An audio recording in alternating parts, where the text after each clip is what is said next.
সম্মানিত দর্শকবৃন্দ, আসসালামু আলাইকুম। যে বা যারা আজকের এই ভিডিওটা দেখছেন, বাংলাদেশ, মধ্যপ্রাচ্য কিংবা ইউরোপের বিভিন্ন দেশ থেকে আজকের এই ভিডিওটা আপনি যদি দেখে থাকেন, তাহলে স্পেনে যদি আপনি বৈধ হতে চান, তাহলে দারুণ একটা সুখবর আমি এই ভিডিওতে আপনার জন্য নিয়ে এসেছি। স্পেনে বসবাসরত অনিয়মিত অভিবাসীদের জন্য 2026 সাল একটি অত্যন্ত গুরুত্বপূর্ণ বছর। স্পেন সরকার 2024 সালের শেষের দিকে অভিবাসন আইনে যে বড় ধরনের সংস্কার এনেছিল, তা 2025 সাল থেকে কার্যকর হওয়া শুরু করেছে এবং 2026 সালে এটা পূর্ণ গতিতে চলছে। স্পেন সরকার ইতিমধ্যে ঘোষণা দিয়েছে যে তারা 5 লক্ষ প্রবাসীদেরকে বৈধতা ঘোষণা করবে এবং এই বৈধতা ঘোষণা করার জন্য তারা কিছু যোগ্যতা অনুযায়ী দিবে। যোগ্যতাটা হচ্ছে, আপনি যদি 31 ডিসেম্বর 2025-এর আগে স্পেনে প্রবেশ করেন, তাহলে আপনি বৈধতা পাবেন। এখন যারা 31 ডিসেম্বর 2025-এর পরে গিয়েছে, তাদের হয়তো এই যে সুযোগটা রয়েছে, এই সুযোগটাতে হয়তো বা তারা পাবে না, কিন্তু যারা 31 ডিসেম্বর 2025-এর আগে স্পেনে প্রবেশ করেছে এবং সেইখানে নিয়মিত থাকছে, তাদেরকে এই সুযোগটা দিবে। এখন আপনি কিভাবে অ্যাপ্লাই করবেন সেইটা আমি আপনাদেরকে বলি। 2026 সালের 15ই এপ্রিল থেকে এই প্রক্রিয়াটা কার্যকর হয়েছে। অনলাইনে আবেদন শুরু হয়েছে 16ই এপ্রিল থেকে। আপনারা চাইলে সরাসরিও আবেদন করতে পারেন এবং সেইটা শুরু হবে 20 এপ্রিল থেকে।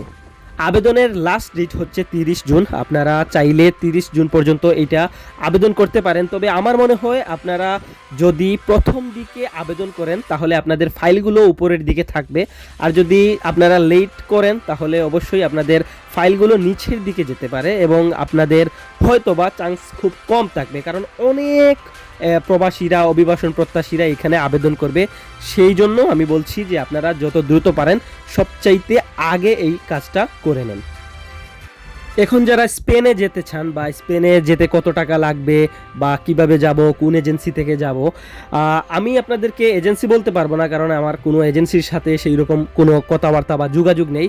আমি শুধুমাত্র আপনাদেরকে এই টিপসগুলো, এই তথ্যগুলো জানাতে পারবো যে আপনি স্পেনে যেতে কত টাকা খরচ হতে পারে, সেইখানে গেলে আপনার কিভাবে কত টাকা খরচ হতে পারে বা কত টাকা আপনি ইনকাম করতে পারবেন, সেইগুলো সম্পর্কে আমি আপনাকে এই তথ্যগুলো দিতে পারবো।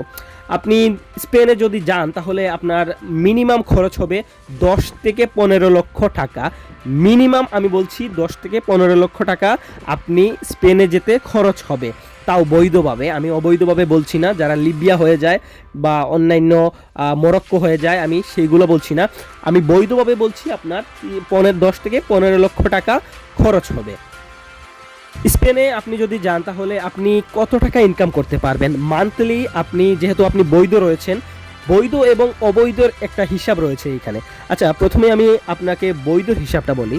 যেহেতু আপনি বৈধ রয়েছেন, আপনার কাছে কাগজপত্র সব কিছু আছে, তাহলে আপনি 1000 থেকে 1200 ইউরো মিনিমাম অ্যাটলিস্ট, আমি বলছি যে লাস্ট আপনি 1000 থেকে 1200 ইউরো মান্থলি আপনি কামাইতে পারবেন। সেইটা হচ্ছে আপনার আপনি কি কাজ করেন সেইটার উপর নির্ভর করছে। আপনি সর্বনিম্ন আমি বলছি যে আপনি 1000 থেকে 1200 ইউরো অ্যাটলিস্ট কামাইতে পারবেন। এইখানে আপনার খরচ আছে প্রায় 400 থেকে 500 ইউরো। আপনার রুম, থাকা, খাওয়া সব কিছু মিলিয়ে আপনার 400 থেকে 500 ইউরো খরচ আছে। এখন যদি আপনি অবৈধভাবে কাজ করেন, তাহলে এখানে কিন্তু আপনি অনেক কম টাকা ইনকাম করতে পারবেন, কারণ অবৈধভাবে অনেকেই কাজে নিতে চায় না। সেই ক্ষেত্রে আপনি সর্বোচ্চ 700 থেকে 800 ইউরো ইনকাম করতে পারবেন। আমি আবারও বলছি, অবৈধভাবে হলে আপনি 700 থেকে 800 ইউরো ইনকাম করতে পারবেন এবং রুম এবং থাকা খাওয়া পরে আপনি খুব বেশি সেভিংস করতে পারবেন না। এই জন্য অনেক অভিবাসন প্রত্যাশীরা বা বাংলাদেশি প্রবাসীরা যারা আছেন, যাদের কাগজ নেই, বেশিরভাগ সময় তারা দেখা যায় যে তারা ফ্রান্সে চলে যায়, কারণ এইখানে থেকে, স্পেনে থেকে অবৈধভাবে খুব একটা সেভিংস করা যায় না। তাই যত দ্রুত সম্ভব আপনারা এই সুযোগটা কাজে লাগান। এই সুযোগটা কাজে লাগিয়ে স্পেনে বৈধতা নিশ্চিত করুন। দেখা হচ্ছে নতুন কোনো ভিডিওতে। ভালো থাকবেন, সুস্থ থাকবেন, আর ভিডিওতে অবশ্যই একটা লাইক, চ্যানেলে নতুন হলে সাবস্ক্রাইব করে দিন, আর প্রেস দ্য বেল আইকন করতে ভুলবেন না। আসসালামু আলাইকুম।